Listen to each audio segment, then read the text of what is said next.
So we've got you on the West Coast in Los Angeles. How did you support yourself at first? It was pretty difficult. That fall, we arrived in August, right? Yes.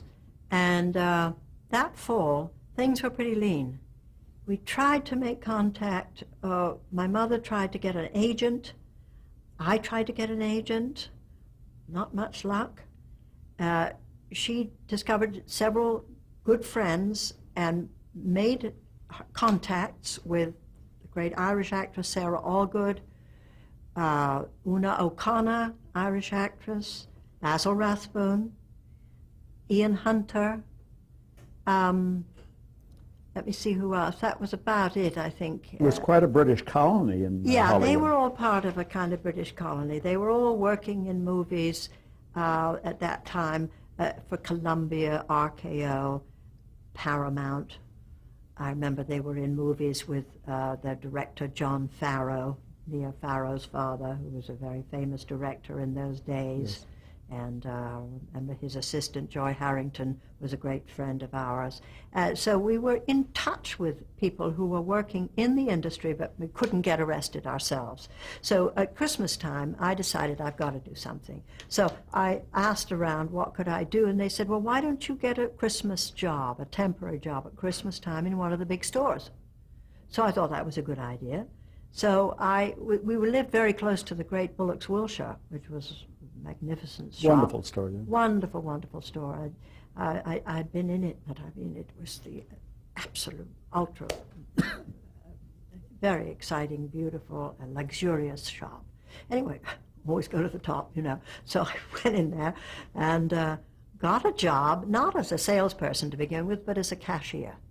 And I was trained down in the bowels of Bullock's Wilshire as to how to take money and how to write sales slips, etc.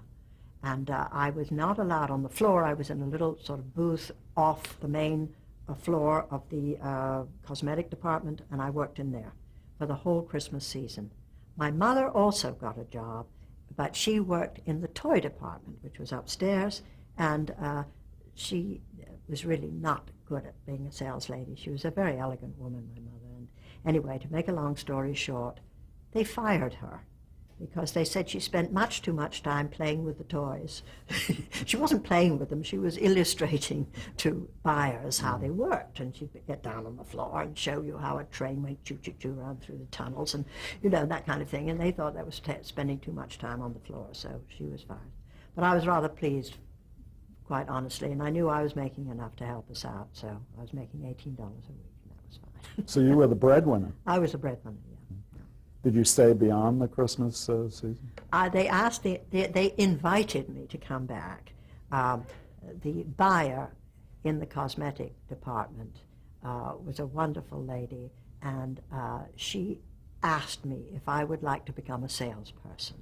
And I thought, well, I haven't got anything else to do. I'm not getting arrested in the movie business, so I might as well keep working. So I did. I went back, and her name was Elissa Chalfont. She was a very elegant, lovely person. And I always thanked her, because if it hadn't been for her, I wouldn't have had a good paying job. Because you got paid, and you also got a commission in those days if you sold things. Right. So how did you finally break into the movie business? Well, I had by that time quite a number of young friends who were in the business. My mother and I were used to go to various places for tea, and in the course of meeting people and having tea, and a lot of them were refugees from England, actors who were misplaced, unable to go back and forth anymore, and they were stuck here, and we all got to talking. And one young man that I met was a young man who was not only an actor, but he was also a writer. His name was Michael Dyne, D-Y-N-E, and he went on to become a very successful writer. But at that time, he was being considered for the role of Dorian Gray in the movie, The Picture of Dorian Gray, which was going to be made at MGM by Oscar Wilde, yes. And by golly, he decided that he would help me to get into MGM to be considered for possibly the part of Sybil Vane, believe it or not. And so I quickly ran out and bought a copy of The Picture of Dorian Gray and read it, and I understood what a lovely role it was. And he took me himself with my mother. She had to be with me because I was underage, to MGM Studios, and I met the casting director of that movie, whose name was Mel Ballerino. And he was very, very nice, very warm and welcoming. And this was my first taste of real Hollywood studio life. I was just so green about what went on behind those great walls of MGM in Culver City. You know, you drove by and it was like, I don't know, it was like Buckingham Palace or something. You know, you had to have a pass to get in. And but I had the pass in this case, and I went through those funny doors that you go through on Washington Boulevard, and I was taken by Michael to the office of Mel. And Mel took one look at me and said, "Well, it's very interesting that you're here," he said, "because George Cukor is looking for a girl to play the maid in the movie of Gaslight." And I looked at my mother, and we didn't know what he was talking about, except I did know what he was talking about because I had seen Gaslight when it was produced in England as a very successful movie with the great British actress Diana Wynyard and Anton Walbrook, who was a lovely European actor. So I knew the story of Gaslight. And wasn't it also a play on And Broadway? it was also a play on Broadway. Yes. So I did know quite a lot about it, much more than A Picture of Dorian Gray. So then and there, he took me to see George Cukor. Right then and there, that day, I saw two ace men. Now, on that occasion, I saw George Cukor and I saw, his name's come right out of my head, Picture of Dorian Gray, Albert Lewin, who was the producer, director of The Picture of Dorian Gray. What were your impressions of these men?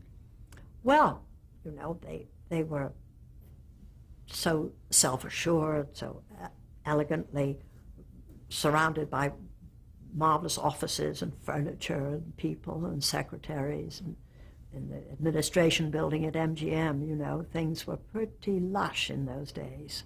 And I was properly impressed, you know. Not frightened, not made nervous. I seem to have always been challenged by the greater authority, the more I was challenged, and to not let it get to me, but to maintain my center, my cool. And thank goodness I had this ability, because as a youngster it stood me in such good stead, and all my professional life it has. It seems to have been just something that I've been fortunate to have had built in. It's a sort of a what have I got to lose attitude, you know. I'm just going to be myself here, and I'm going to do what I'm asked to do, and I'm going to do my best to make a good impression on that occasion, of course, because I was, you know, trying to be something for everyone. In those days, I was trying to be Sybil Vane on the one hand, I was trying to be Nancy on the other for Gaslight. But one at a time, the first opportunity was Gaslight. Did they ask you to sit for a screen test? Yes. For which of the roles? For Gaslight. George Cukor came forward first and said, "I would like to make a test of you. I want you to go home with your mother and study the scene." And at that time, we were living in a different place, I must tell you. We had moved from Rampart, and we were living up in Hollywood Hills on Mannix Drive, right off Ridpath, up Laurel Canyon. And our hostess at that time was, we were kind of living across from her, was the great English actress Flora Robson, who was playing at that time with Ingrid Bergman in Saratoga Trunk with Gary Cooper. And she helped to coach me for the scene, for the test. And I came back probably 10 days to 2 weeks later. And I made the test for Gaslight with the actor Hugh Marlowe. And I did my best. I had my first screen kiss, and which shocked me. Delivered by Hugh Marlowe? Delivered by Hugh Marlowe, yes. Never known anything quite like that. I almost collapsed with embarrassment. And it's funny the things you remember, you know. I was very young. I was only 17. And, never, just never been kissed quite like that, but in this was the movies, you know. So I thought, I guess this is the way it's done. With everybody standing With around everybody watching. standing around, exactly, you know. So the test was made. George Cukor and Arthur Hornblower, the producer, and John Van Bruten, who was the screenwriter at that time, was also a friend of my mother's. I say friends, they were professional acquaintances, not bosom friends, professional acquaintances. Saw the test and said, it's nice enough to say it's very good, but we feel she's a little young. So, all right, so we sort of set that aside, and meanwhile, I made a test for the picture of Dorian Gray. And, all right, so that was in the can.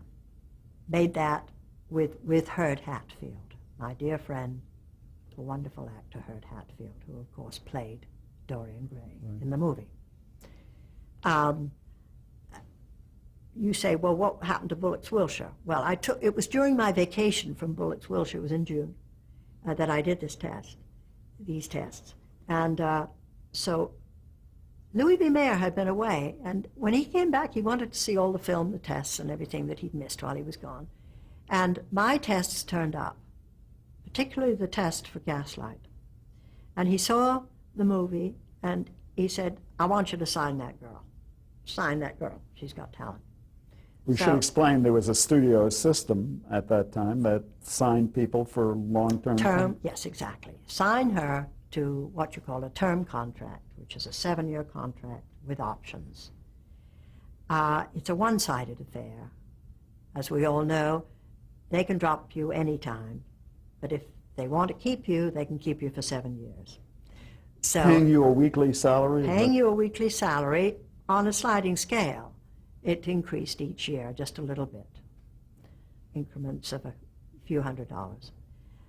I started off at the age of 17 earning $500 a week at MGM Studios. Now, if you can imagine what I had come from earning maybe $28 a week at the store by that time, because I was making commissions on Elizabeth Arden makeup cases, and suddenly I'm under contract to a major studio, and I'm going to be groomed for, hopefully, a career in motion pictures. I did not have the part of Nancy in Gaslight, nor did I have Sybil Vane at that point. I was simply put under a term contract. But anyway. And we should explain that $500 could buy you a brand new car. Oh, certainly. Good Lord, yes. Didn't buy a brand new car with it. I went out and bought a lot of clothes. I remember my mother and I went off to Saks Fifth Avenue and got outfitted because we hadn't had a new schmutter in God knows how long. And off we went, you know. I mean, it was incredible to have all this money.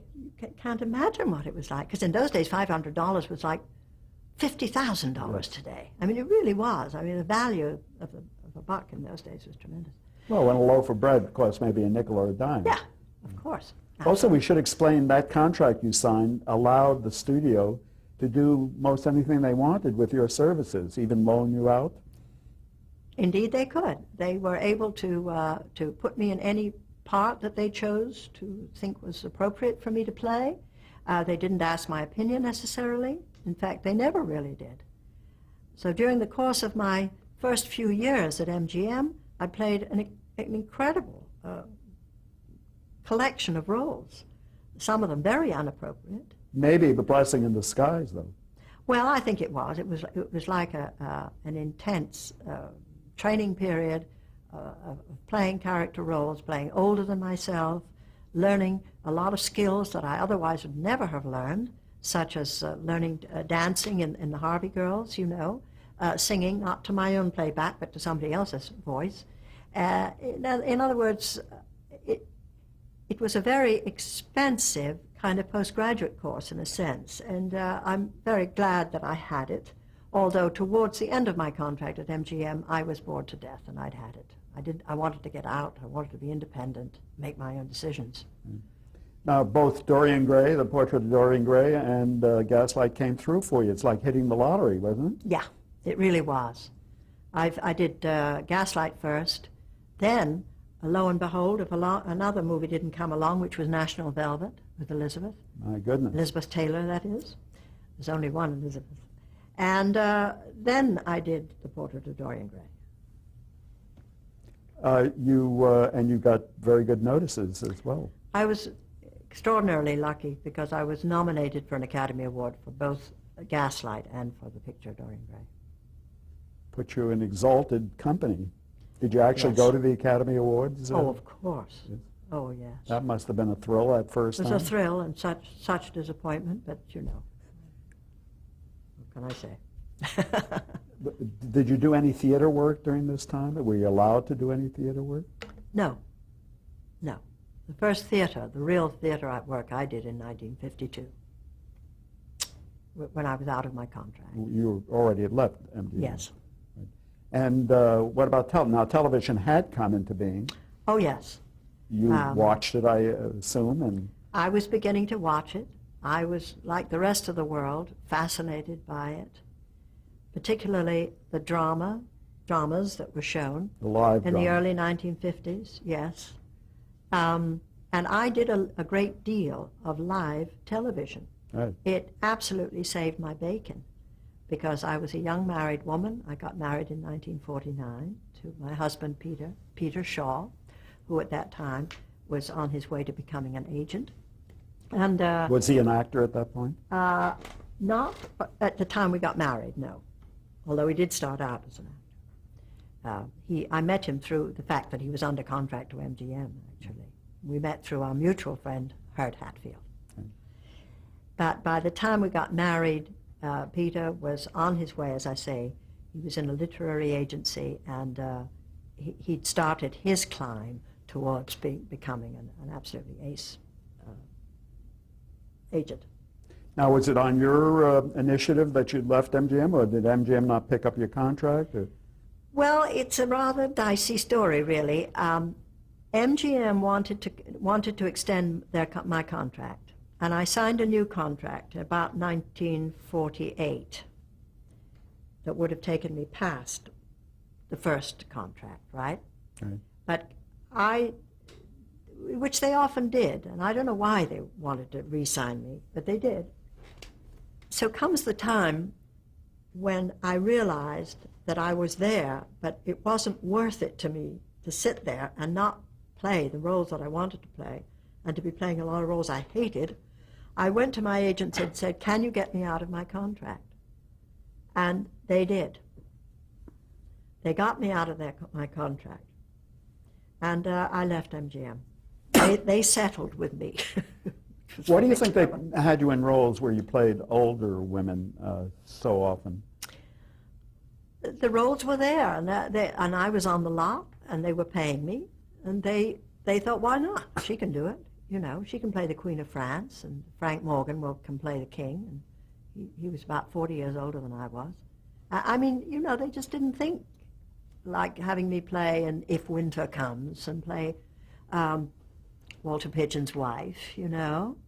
And he was a man in his 50s, late 40s anyway. And So you were more a character actor than a leading lady Yes. at that point. Yes, I was. Was that a disappointment to you? Well, it was beginning to get to me a bit. It really was. I knew I wasn't like your average glamour girl, but I thought, I sort of felt that I was wasting my time and that I really should go to Broadway and should really try to start a real acting career, not just out there the way I was at MGM. I played so many parts there. I was in a lot of movies. I can't believe the number of movies I made during my short tenure there. You said television saved your bacon. How did you come to work in television? Well, due to producers and directors in television who decided they wanted to have me to come to bat. People like Martin Manulis, Coe, you know. Fred Coe. Fred Coe, yes, Fred Coe, the producer. Robert Montgomery, who had Robert Montgomery Presents. In other words, there were a handful of tremendously successful television producers, and they wanted real actors. They had to hire actors who could learn the roles and give a performance with a modicum of rehearsal. You know, we would go to New York, we would rehearse for 2 weeks or less, and we would put on a live television show, play.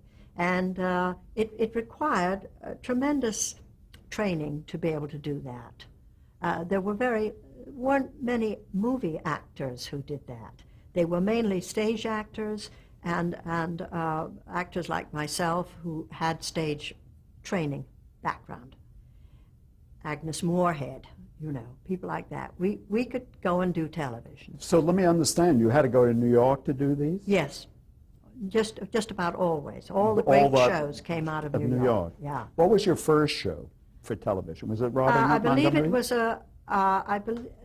I believe it was Lux. I think Lux had a television show. Lux Video Theater? Lux Video Theater. I believe that was the first one. And do you recall what the play was? Oh, I can't remember. Right. I can't remember at all. I know you also were in Robert Montgomery Presents. Yes, we did Cakes and Ale. I did Cakes and Ale with him, and I did another show with him, too. I did 2. What sort of person was Robert Montgomery? I've heard that he was a very cold type personality. Yes, he was. He was very cold, very removed.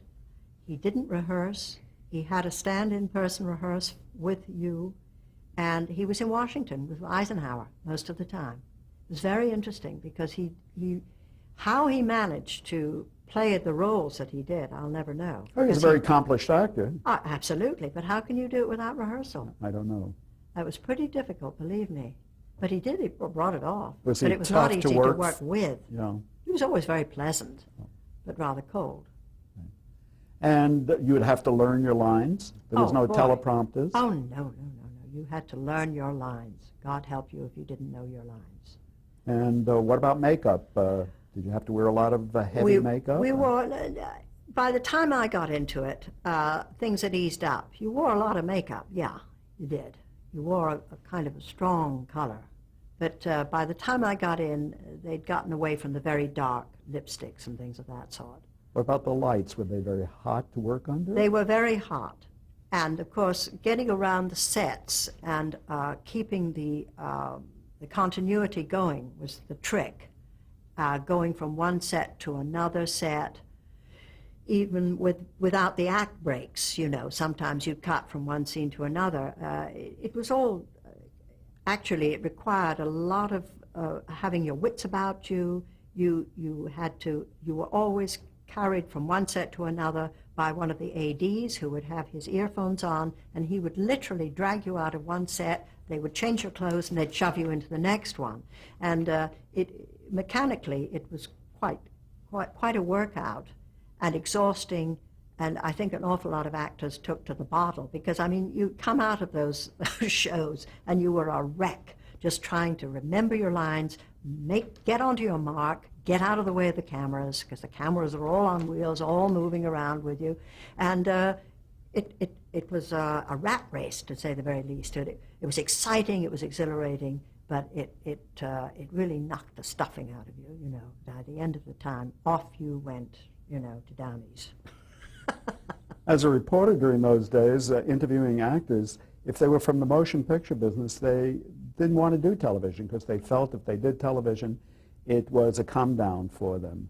I know. Did you have that feeling at all? I didn't about live television. No, I didn't. No, I didn't. I felt later on that I never thought television was a come down, but I thought it was a dead end street. I was always afraid that if you got into television, you would become so familiar to the audience that they would have had enough of you in whatever it is you were doing, if it was a successful series, and that would be the end of your career. And I was always concerned about longevity of a career. I wanted a career that would go on and that I could, you know, could pick up and continue and not be stopped in my tracks, because I didn't feel I'd begun to get into what I was capable of doing as a performer. So I didn't want television to do that to me. But in the 50s, I was terribly grateful and delighted to do live television because this was like theater. And it was a good training ground. You got to work with some wonderful actors. I Like got to for work whom? with Boris Karloff, for instance, in a wonderful thing. And we shot it out here at CBS, and it was called The Gray Whale Said Nothing, I think it was. And he was lovely in it, and he was such a delightful man and such a dear actor. Who were some of the other fine people you worked with in those days that you can recall? You mentioned Fred Coe. What sort of fellow is he? Well, Fred, as you know, was actually, I never worked with Fred Coe, but he was one of the important people in the business. I worked for Marty Manulis, and never worked with John Frankenheimer in television, strangely enough.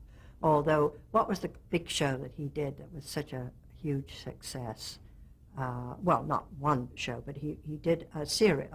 He did a lot of television shows on... The Playhouse 90. Was it Playhouse 90? It was on Playhouse 90. Yeah. I never worked with him, though.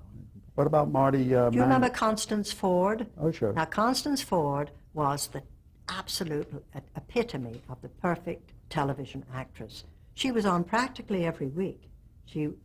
And she was one of the best actresses in television. And she worked, for instance, with John Frankenheimer a lot, because he loved actresses that he knew that he wouldn't let him down, and she was dynamite, you know. What about Marty Manulis? What sort of a professional was he? Martin was, he and his lovely wife, Catherine Bard, she was another one who was on television a lot, if you remember. Donald Woods was an actor who was on. Now, these were mostly New York actors and actresses. And I'm trying to remember the names of actors that I was in television, live television with, and I'm having a lot of trouble remembering. I wish I could give you the names of some of the ones. I did remember Boris Karloff, which is kind of odd. I guess I didn't play with a lot of very well-known actors. Otherwise, I think I would remember. Just so that we get the chronology right, was this in the early 50s? Mm-hmm. Maybe starting, what, 1950? Yes, I would have said starting in 1950. That would have been the beginning of my live. I tell you one television show that I did, but this was about 1960. I was really needing to work desperately, and I had and it was called Pantomime Quiz. Do you remember? Oh, sure, with program? Mike Stokey. Mike Stokey's Pantomime Quiz. Well, I got to tell you, that paid the grocery bills for a whole summer. Were you on the panel? I was on the panel. So you were a regular. I hated it. I was terribly bad at it. Couldn't do it at all, because it was. I can't tell you why, but I couldn't do it. But you were working regularly, were you not? No, I wasn't. No, you see, there's some very lean years there. We have to pause now, I'm sorry. Okay.